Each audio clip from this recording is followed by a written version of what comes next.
You saw me crying in the chapel. The tears I shed were tears of joy. I know the meaning of contentment. Now I'm happy with the Lord.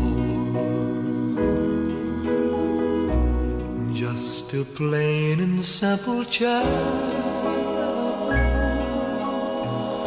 where humble people go to pray.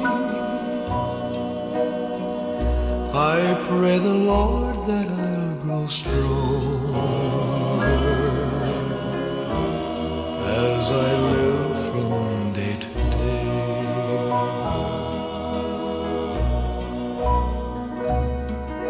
I've searched, but I couldn't find no way on earth to gain peace of mind. Now I'm happy in the chapel, where people are of one accord. Yes, we gather in the chapel just to sing and praise the Lord.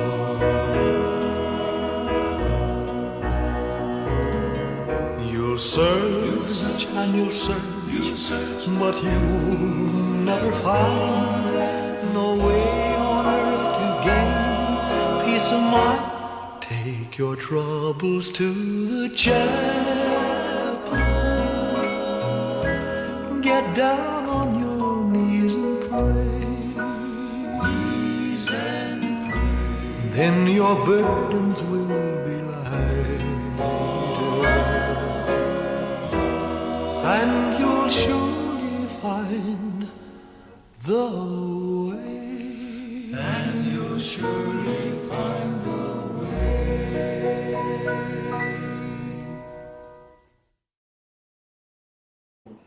Beautiful, beautifully This sung. is calm. This is relaxing. Beautifully Wonderful. sung. Wonderful.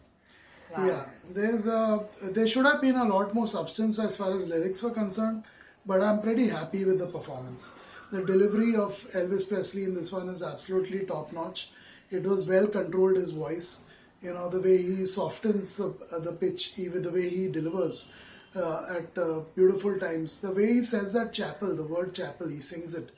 Beautiful, beautiful. There's very few lines in this song. I know the meaning of contentment. Now I'm happy with the Lord, just a plain and simple chapel where humble people go to pray. I pray the Lord that I'll grow stronger as I live from day to day. A lot of lines related to the same thing, and the only thing that stands out for me is the delivery. I feel this is what Elvis Presley should have done a lot more of. He focused on too many things, I feel, and he couldn't narrow it down to a couple. Unfortunately, he was also misguided along the way. I've been doing some reading on a person who was supposedly Elvis Presley benefited a lot from, but there's not much mention of his name in Elvis Presley's life. This person is called Osho, and I know that a lot of people in America, the top brass of America, hated this person. They hated his guts. They were jealous of his power in that country, and so they wanted him out of there. They literally banished him from America, and he had to come back to India and set up an ashram and set up ashrams in the country here. So a very powerful person, I believe. This Osho received a lot of gifts from Elvis Presley and many other celebrities of the 60s, 70s and early 80s. And in fact, Elvis Presley is said to have gifted him a lot of Rolls Royce. So I don't know how true this all is, because there's not much information as far as Elvis goes. Whether the people who are making money out of Elvis today, long after he's dead, want to hide a lot of facts about his life, I'm not sure. That begs the question, while Elvis is going to pray in this chapel, who's making the money of Elvis while he's in heaven? That is a very, very, very important question. For the last 40 years or so, maybe 50 years now, who is making the money of Elvis? Whether it's an impersonator who needs a license to practice it professionally, whether it's a musician who's covering Elvis songs, whether it's anyone, they all need to pay something to professionally, cover Elvis, impersonate Elvis, speak about Elvis. We pay you guys, the labels. The money of this reaction video, whatever ads run here, goes to you. So the fact is that who's benefiting really? From what I know, Lisa Mary Presley hasn't got much of all this.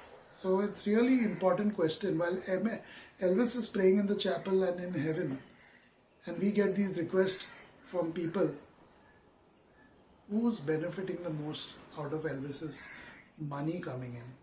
Royalties, licensing money, etc. All kinds of money. Who's benefiting? And also movies and all that till today which are in circulation.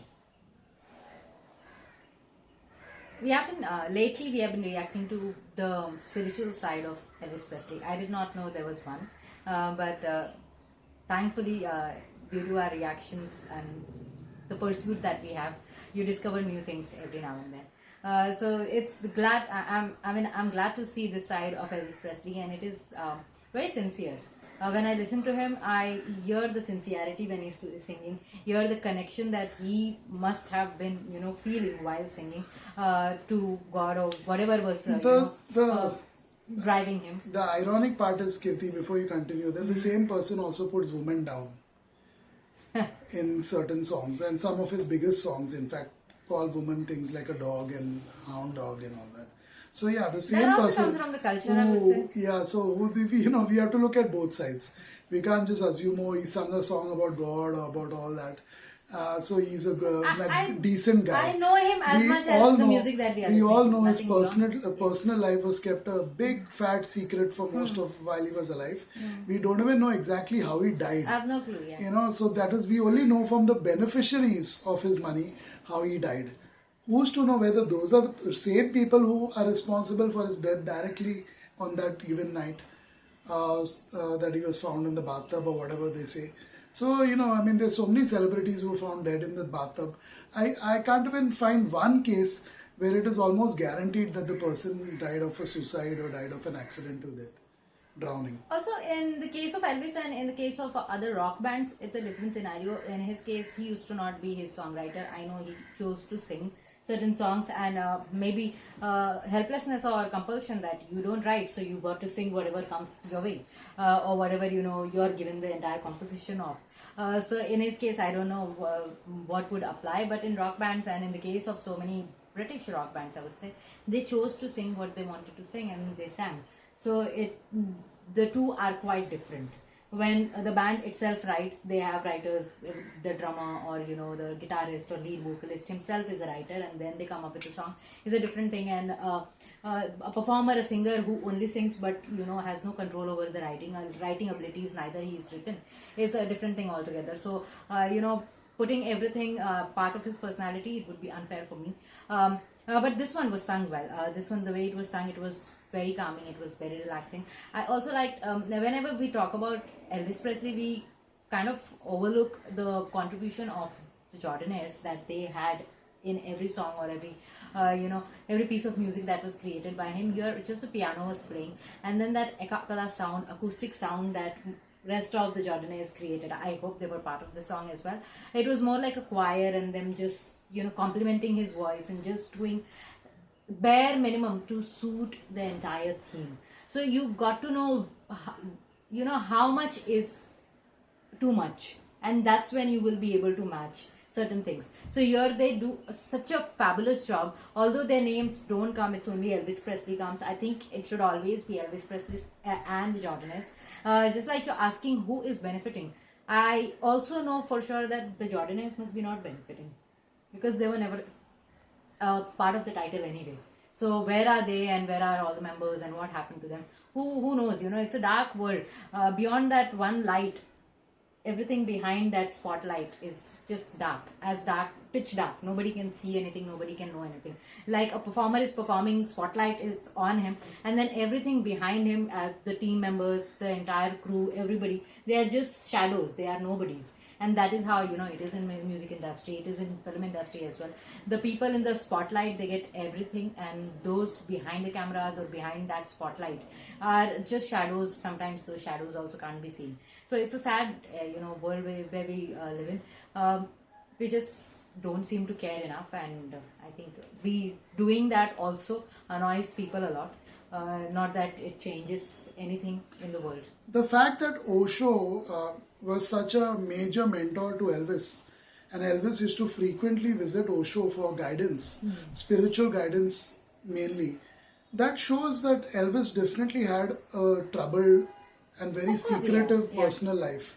So there was a lot of problems for sure in his life, that he had to frequently consult with Osho and frequently give him gifts to thank him for his services and his time.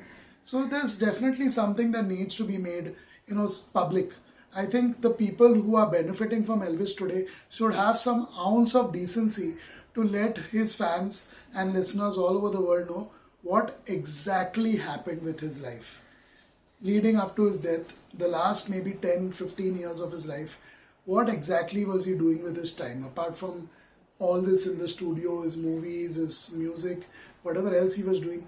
What was his personal life like? What exactly he used to do? Which all were his close friends? Who would he spend most of his time with? I think a lot needs to be out of the closet for a change, because I think I don't think they want to do it, obviously, because the moment it's out, their game is up. As simple as that. The ones who are benefiting and reaping the rewards till today out of his death and his music, his work, they don't want the secrets out. But I think there's a lot of secrets that are there, and I only wish Osho, of course Osho was like a spiritual counselor, so I don't think his ethics would have allowed him to reveal beyond a point why did Elvis come to him.